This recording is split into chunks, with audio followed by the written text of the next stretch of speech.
The Fair Labor Standards Act. The Fair Labor Standards Act was signed in 1938. This established minimum wage, overtime pay, record-keeping, and youth employment standards. First, let's get a brief background on things. In the early 1930s, there was a plan called the New Deal.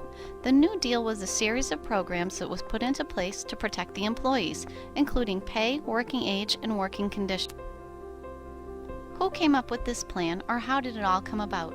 Some historians say that Frances Perkins was the mastermind or architect behind the New Deal. Frances Perkins was the U.S. Secretary of Labor from 1933 to 1945. She was the longest serving in that position and the first woman appointed to the U.S. Cabinet. Frances Perkins was born in Boston in 1880. She received her master's degree in sociology from Columbia University in 1910. She advocated for workers as the head of the New York Consumers League. She saw firsthand the deadly potential of poor working conditions as a witness to the infamous 1911 shirtwaist fire. The Triangle Shirtwaist Fire.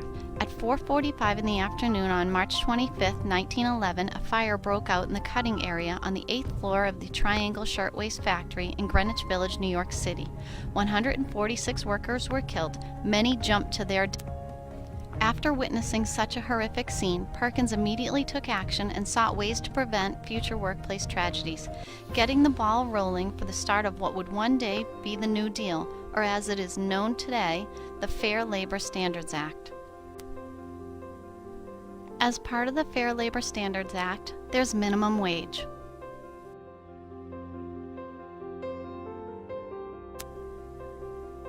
What is minimum wage? A simple definition from Webster's Dictionary is an amount of money that is the least amount of money per hour that workers must be paid according to the law, or a living wage, or the lowest wage paid or permitted to be paid. How it came about. In the 1930s, the National Recovery Act was part of the New Deal. The National Recovery Act put in place a deal that outlined a maximum on weekly hours worked and a minimum wage paid per week.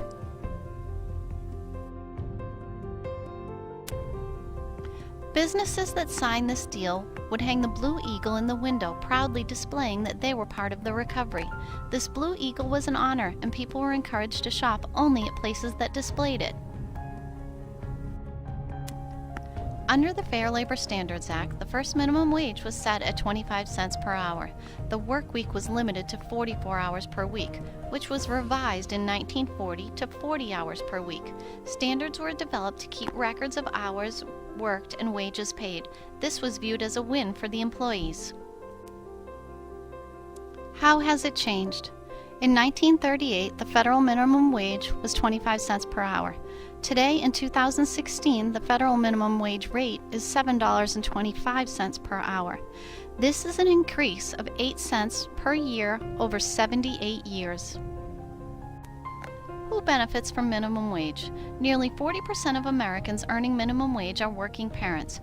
Without minimum wage, these individuals may earn less. Minimum wage helps as less of a tax burden. When an individual can obtain a job earning minimum wage, they don't need rent assistance, welfare, or food stamps. Minimum wage in the news. Today there is an ongoing debate on whether or not to raise the federal minimum wage. There are two sides. One side states that a wage increase will improve the economy, and the other side feels it will damage the economy.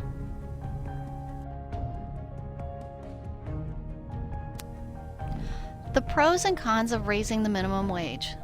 The pro side says there's an incentive for low-skilled workers or unemployed workers since they know that there is a minimum wage. The con side says jobs will increase slowly since employers are required to provide a minimum wage to all his or her employees. Minimum wage. Minimum wage dates back to the Great Depression. Some believe that minimum wage helps the economy, and some believe that minimum wage hurts the economy. This debate will continue for years to come. The definition still remains: the lowest wage paid or permitted to be paid according to the law. Created using Powtoon.